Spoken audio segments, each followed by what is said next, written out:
Oh, good evening and welcome to a special edition of Tucker Carlson Tonight. You may not remember a whole lot about it, but the second and final presidential debate between Joe Biden and Donald Trump is actually a fascinating piece of history, and it's well worth re-watching. We actually did it today because we had time off. Now, Trump showed up with a political kill shot. He had proof that Joe Biden had been selling access to the U.S. government to hostile foreign regimes. Trump knew that, and we know it, from the contents of Hunter Biden's laptop. But Joe Biden, as you may recall, did not even respond. That's Russian disinformation, he said. And then he went on the offense. Show us your tax returns, Biden demanded. Show us your tax returns. And of course, Trump refused. Biden, by contrast, had already set up a website called joebiden.com to showcase his own recent tax returns because he had nothing to hide. Unlike Donald Trump, you could trust Joe Biden. That was the message. Now, why are we telling you this tonight? Why are we dredging up history?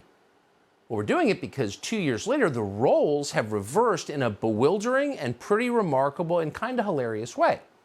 So we now have Donald Trump's tax returns. House Democrats grab them, law and precedent and privacy be damned, privacy. And they release them to the public because Donald Trump is orange and bad and has no protections under the Bill of Rights. So now that we have Trump's tax returns, what do they show? Well, they show that Donald Trump got a lot poorer once he got into politics. In fact, he may be the only person in Washington you could say that about. Whatever you think of Trump, it turns out he was not in it for the money, hardly. As for Joe Biden, well, you can't say that about Joe Biden. Joe Biden has never had a private sector job. For more than 50 years, he has worked at your expense for the U.S. government. Yet somehow he's gotten rich in the process. How did that happen? How did Joe Biden do that? Well, Joe Biden does not want you to know. So now, and this is the great part, Joe Biden is the one who is hiding his tax returns. JoeBiden.com no longer links to Joe Biden's tax returns for the years 2016 to 2018. As of tonight, those links have been deactivated. If you go there, you will find yourself taken by force to a Democratic Party fundraising website. So, in other words, stop asking questions and give us money.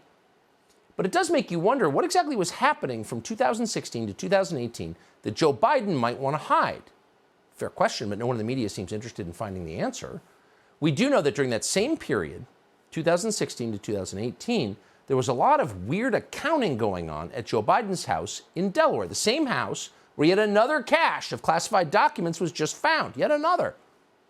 In 2018, Hunter Biden was looking to rent property in California. Now, on a background check form as part of his rental application, Hunter Biden claimed that, in fact, he owned the Delaware house that Joe Biden, his dad, says that he owned. So they're both claiming to own the same house. Hunter Biden then also listed the address of that house as his primary residence on his driver's license, an official government document. Now, this is the very same home where Joe Biden has spent a third of his presidency, in addition to his beach house in Rehoboth, without maintaining any visitor logs. Now, this is worth knowing. Now, we don't know this because the New York Times or ABC News dispatched one of its crack reporters who found it. No. We know it because an anonymous Twitter account called @JJTalking found this background check form on Hunter Biden's laptop. Miranda Devine of the New York Post has also done extensive reporting on it. And the document raises quite a few questions, not all of which we can answer, by the way. But the obvious ones include, did Hunter Biden actually buy his father's home in Delaware? Was he making rent payments to live there? Does that amount that he was paying refer to another property? It was a big amount. On the form, Hunter Biden claims he's paying nearly $50,000 a month in housing costs. $50,000 a month. Where'd that money come from? You wouldn't think Hunter Biden would be able to earn that kind of money. Now, at the time, this was pre-laptop, but Hunter Biden had already been thrown out of the U.S. Navy for cocaine use. He'd already abandoned a rental car with a crack pipe inside, along with his ID. He had already left his wife for his sister-in-law. Now, all this was public information. So how did a disgraced drug addict with no job skills make enough money to make a $50,000 a month payment? Who was paying him? How much were they paying him? And why were they paying him? And by the way, why did classified documents keep appearing in homes that Hunter Biden lived in? Those seem like fair questions. We have a right to ask them. Joe Biden doesn't feel like answering them. Watch. Mr. President, are you sure there are no more classified documents? Are you sure there are no more classes? Well, he's not sure. He's not sure of anything at this point, including what direction he's walking. But they're not even bothering his staff to answer questions anymore on this topic because every statement they've given so far, including statements carefully crafted by their attorneys, has proven to be completely false. So, for example, on January 12th, which wasn't that long ago, Karine Jean-Pierre, the Oracle, the spokeslady at the White House, assured us that all classified documents in Joe Biden's possession had already been found. You said that the search has been completed, but is the president confident that there are no additional documents with classified markings that remain in any other additional locations? Look, I can just refer you to what his team said. The search is complete. He is confident in this process, and I will leave it there. He's confident in the process. What? She didn't say there were more documents. They're hiding everything. They're lying about everything. In fact, more documents were just found in Joe Biden's home. Clearly an effort to undermine Joe Biden by his own party and make sure that he doesn't run again. But also an example of breaking the law, because having classified documents in your home is, as we have learned following the Mar-a-Lago raid in August, a felony and a threat to this nation's security. But CNN isn't that concerned. On CNN this weekend, its crack investigators assured us they've already looked into this and everything's fine. You know, for many Republicans, the argument seems to be that President Biden is both not mentally fit to hold office, and yet he's supposed to be this, in the minds of some Republicans, this criminal mastermind who is holding on to these documents for some nefarious reason. Does that make any sense? So notice the framing here. CNN is not concerned about what the President of the United States has done or not done, whether he's broken the law or not, what the contents of these classified documents might be. What are these classified documents, by the way? Why don't we know? Can you generally categorize them for us? Are they nuclear secrets? Do they pertain to China, Ukraine? What is this? CNN doesn't want to know. What they want to talk about is criticism from Republicans. It's about Republicans.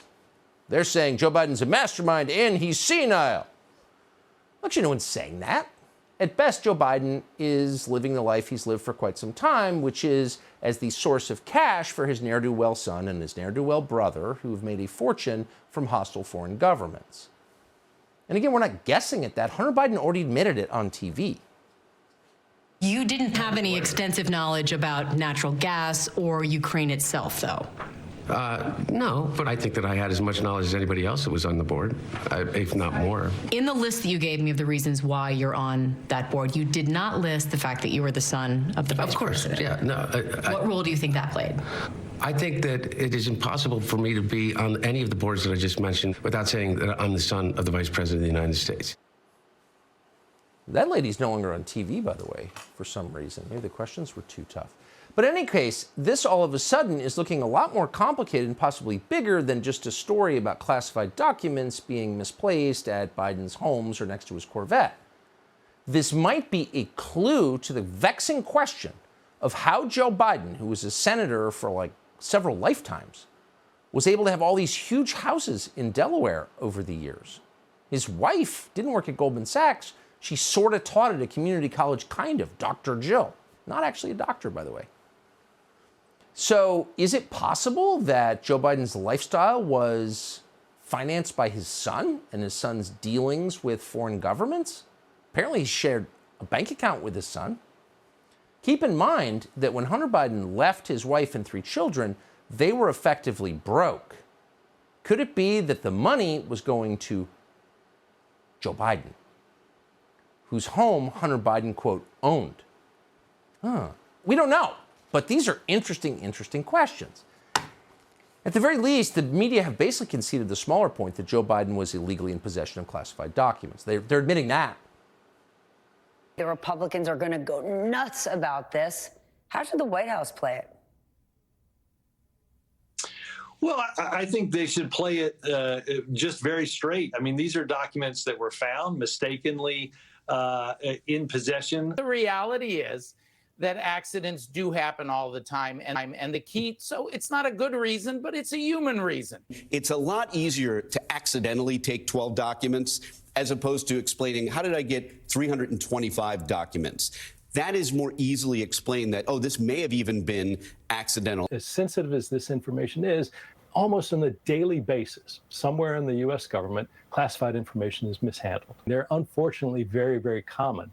Now, that's entirely different from a scenario where you have somebody, obviously, if they're trying to give that to a foreign power. The former deputy director of the FBI analyzing a news story.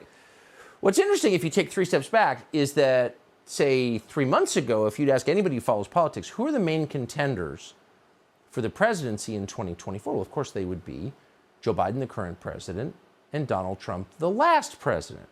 And those are the same two people who now are under federal investigation for mishandling documents. One of the stupidest charges in our criminal code, and one of the easiest to manipulate for political ends. So who's the winner here? Well, the permanent bureaucracy, who has just decided who can and cannot run for president. Maybe you love Trump, maybe you hate Trump, maybe you love Biden, maybe you hate Biden. But if you're an American voter, you have a right to decide, because it's a democracy. You get to decide who the president is with your votes. Peter Strzok and the creeps at the FBI, the people who never leave D.C., who actually run the government, they don't get to decide. Because that's not democracy. That's something much darker. And yet the two main candidates are now subject to independent counsel investigations. So voters are no longer in charge. The people who actually run the government are in charge. That's interesting. So one outlet that is honestly covering this story, and really has from the beginning, is the New York Post. John Levine is with that newspaper. Subscribe to the Fox News YouTube channel to catch our nightly opens, stories that are changing the world and changing your life. From Tucker Carlson Tonight.